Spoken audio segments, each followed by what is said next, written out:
ভাগাঙ্কের আমাদের যে সমস্যাটা রয়েছে সেগুলো হলো যে কি আমরা ভাজক ভাগশেষের 3 গুণ এবং ভাগফল ভাজকের 4 গুণ। ভাগশেষ 2 হলে ভাজ্য কত? তাহলে আমাদের এখানে দেওয়া আছে ভাগশেষ কত? 2। তাহলে ভাজক বলছে ভাগশেষের 3 গুণ। ভাজক ভাগশেষের 3 গুণ মানে এই 2 এর 3 গুণ। তাহলে 2 গুণ 3, তাহলে 3 গুণে কত হলো? 6। এরপর আবার বললো ভাগফল হলো ভাজকের 4 গুণ। ভাগফল ভাজকের 4 গুণ। তাহলে আমার ভাজক হলো কত? 6 আর 4 গুণ।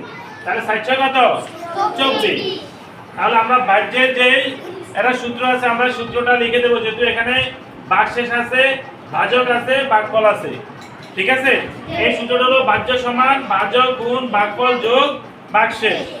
তাহলে ভাজক হলো কত? 6, ভাগফল হলো কত? 24, আর ভাগশেষ হলো এই 2। তাহলে প্রথমে আমরা এই গুণের কাজটা করব।